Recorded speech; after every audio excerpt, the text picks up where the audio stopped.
Ito, nasa Padre Rada Street na tayo. Ito, tinambakan ng crates ulit. Gilid.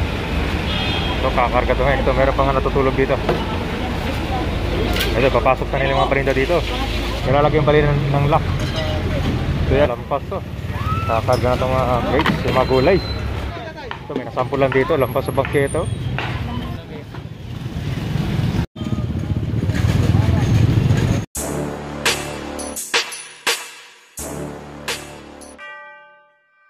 Ito, nasa Padre Rada Street na tayo. Ito, tinambakan ng crates ulit. Gilid. Ito, kakarga ito ngayon. Ito, meron pa nga natutulog dito. Ito, papasok na nila mga parinda dito. Ito, ayun. Nagmamadali na.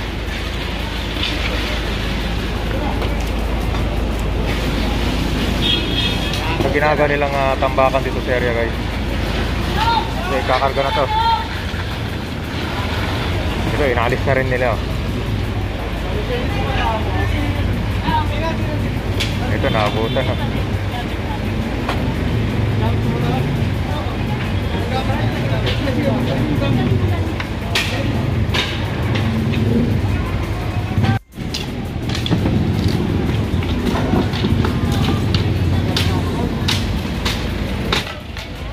Ito, nilagyan ulit ng mga screen at saka mga kahoy. Ito yung mga, ito may tinda dyan namaya.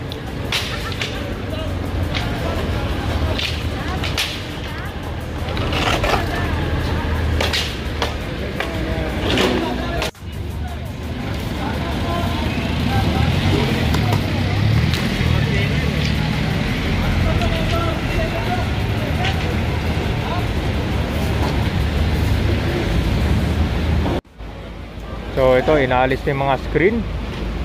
At saka ito, meron mga panto, iniwalan ng vendor yung paninda niya. Kaya ikakarga na ito ngayon.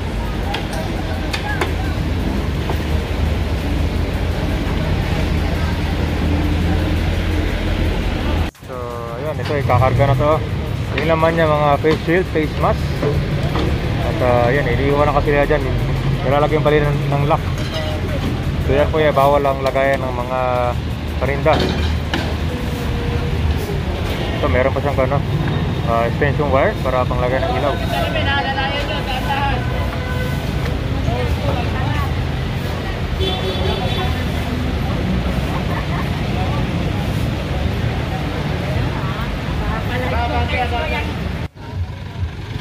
Ito, may nasampulan dito along sa Padre Rada.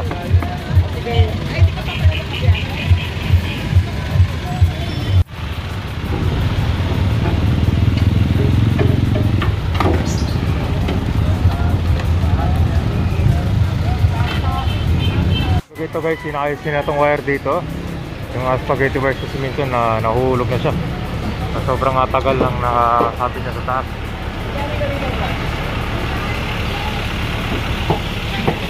Ito, lampas sila sa bangketa. Ito guys, nakita nyo yung poste dyan. Ito, bawal yan. So kailangan dyan lang sila sa taas. Ito kasi yung latagan area nila guys, yung bangketa na yan. Itong daanan, bawal yan dyan. Yung mga parinda nila, mga pangkain sa umaga.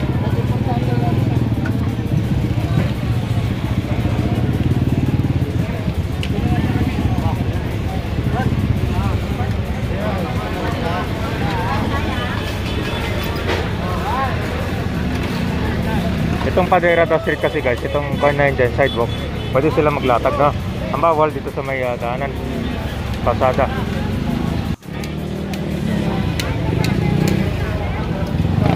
Ito, lampas to. Kakarga na itong crates, yung mga gulay.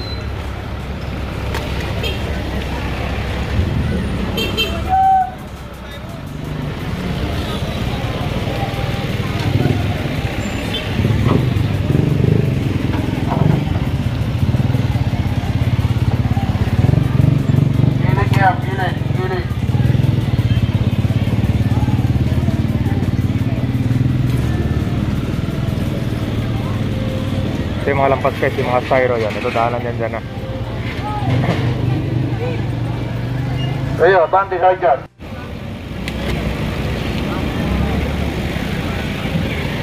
Ayun, ha? Ilampas kanina doon guys yan. Nawalan yung pan dyan, kaya kinukuha yung crate. Dami yun, may nahulog ng mga pan. Dahon.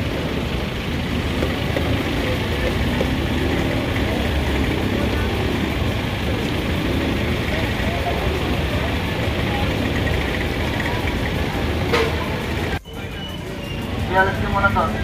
Ganun niyo muna. Napagalaw. Dito, nasa baba itong mga paninda nila, bawal lang dyan, kaya pinapaakyat dito. Ilan muna kayo doon? Baka natin ang Sunsun Street. At itong mga crates ito guys, na yung mga tinda ng mga saging. Ito nang iniiwan.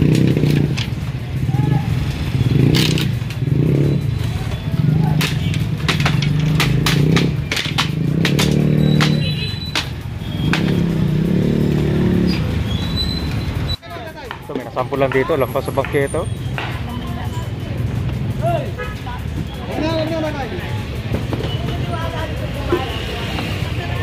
Ito, dapat nasa loob lang sila guys.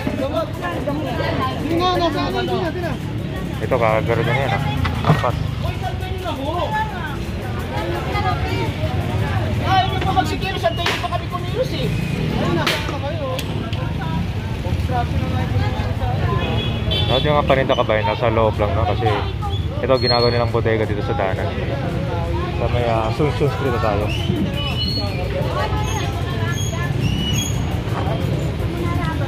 Laman na. Ginawang garden area. Ito, no? Kagising lang ni Kuya.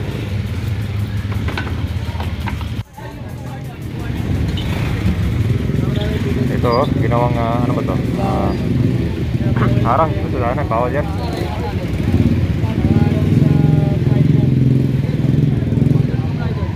Ito guys, maraming dito sa Asuncion, maraming mga bodega ng mga prutas dito. Kaya lang problema, dito nila sa labas nilalagay sa sobrang dami, lumalampas na. So di makakadaan yung tao dito.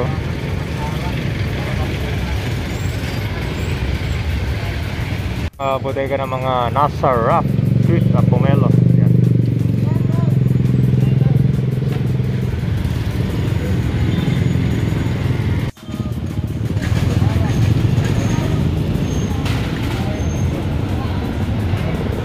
So ikakarga na sa tractor dito. Ito yung mga lampas sa bangketo, daming saba dito.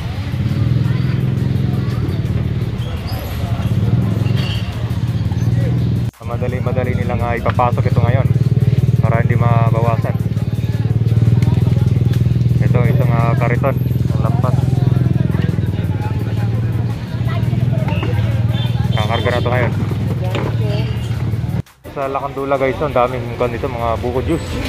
Yan, mga mura lang yan pag dito kayo bibili. Sinampan na yung mga bakal dito.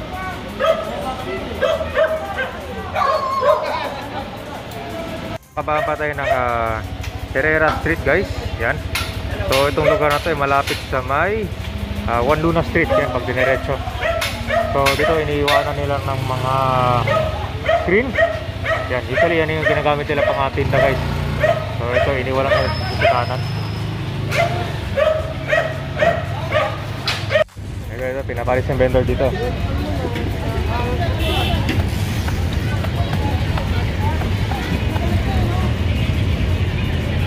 Dami dito sa harap naglalatag oh.